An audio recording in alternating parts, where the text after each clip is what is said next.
From Leisure Bowl in Albuquerque, we're here for the title matches of today's JBT event.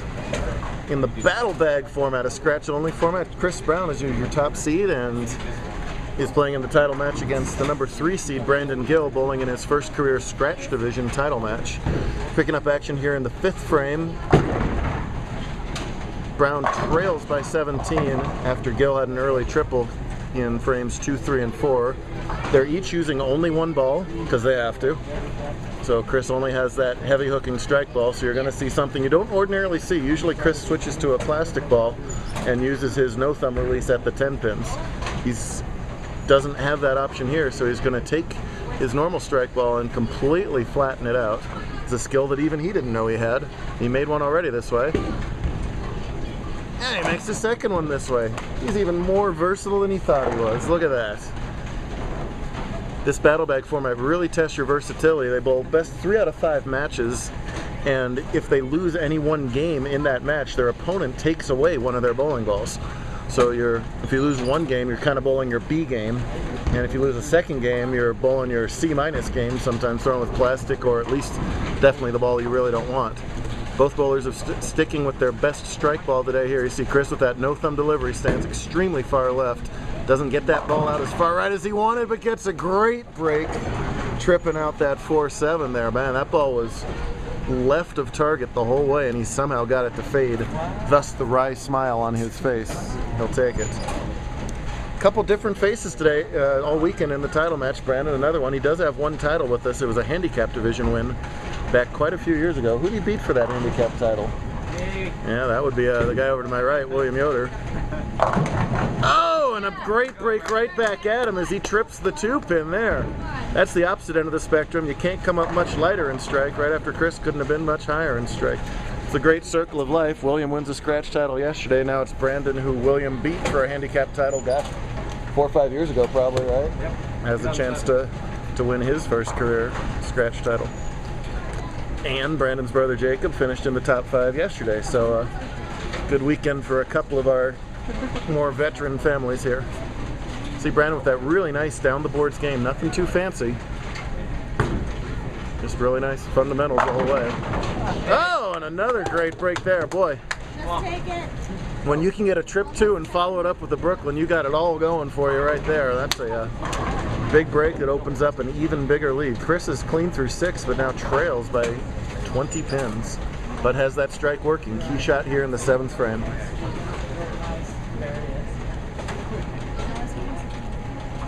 Watch for him to get a ball much wider here in this shot. He does. Oh, and oh man, it's break against break against break. As after tripping the 4, he does a little slow roll on the 10-pin there. He did that back at Holiday Bowl to win earlier this year. Got a very late messenger on the 10-pin. He's always happy to see that, but all that power that he generates on that ball with that no-thumb delivery allows him to get crazy pinfall like that. He's still very much in this match to make it a 10-pin game with 3 in a row here in the 8th. Tight again. Oh, and again it carries. He might have found something on the inside there. The last time I think he was surprised. That time that ball held all the way. I think he might have found something on that lane. His dad is absolutely thrilled.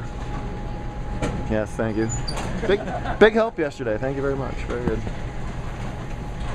Every shot big here in these late frames of the title match. Brandon in a virtually untested position for him. Get up. All right. Boy, all of his supporters called for it to get up and almost big forward as a result. That's all right. Lucky to get the split out, leaves only the 4-7.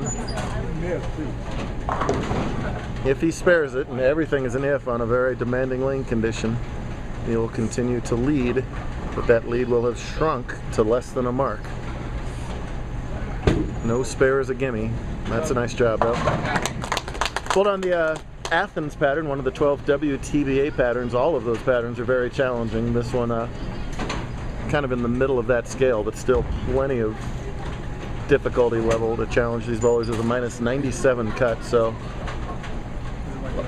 roughly a 180 average is good enough to make the cut. And that was the highest cut of the day as the SoCal Conference pulled on the US Open pattern. Their cut was -159 today down in SoCal.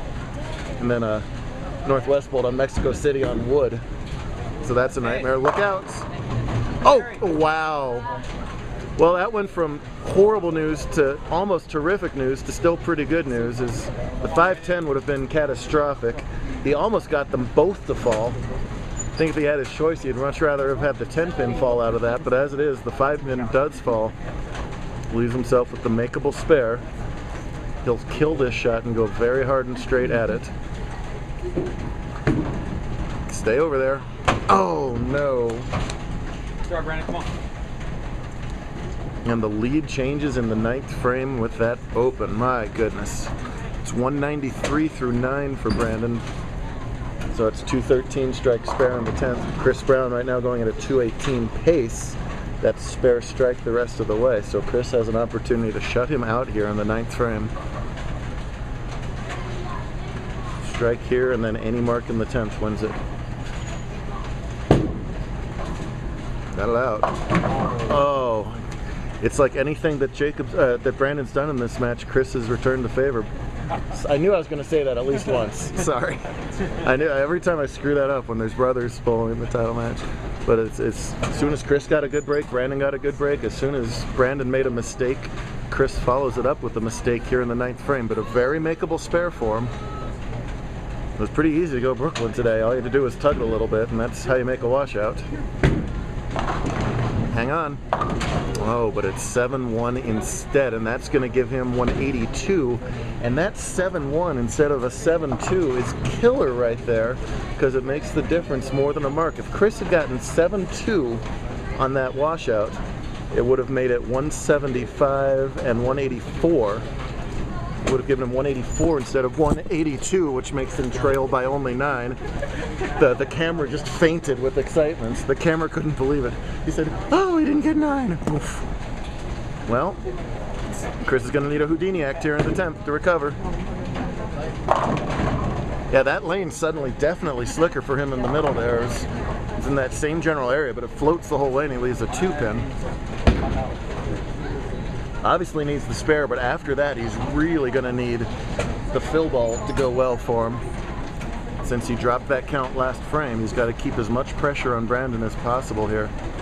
Boy, we see that over and over and over again at this level. It's not getting the counts in situations that require it. Got a hook here first of all. Yep.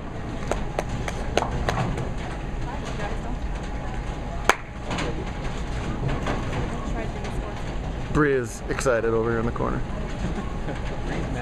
So filling it up for 202 makes Brandon mark. Brandon would 9 out to tie. And anything less, Chris would win. But that's all dependent on him getting this strike here.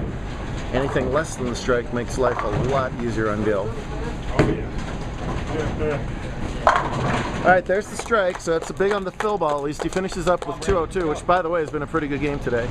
About 24 hours ago, William Yoder was a virtually untested bowler in this position, and he came through big time. And again, virtually untested Brandon Gill. What? You didn't want to scratch title before 24 hours ago, you punk. Don't what me. Here's the shot of Brandon Gill's JBT career. Any mark wins. It's high. Oh, is it high? Oh my goodness. And if you're not going to split, you can't leave anything worse than a 3-6-9-10 right here.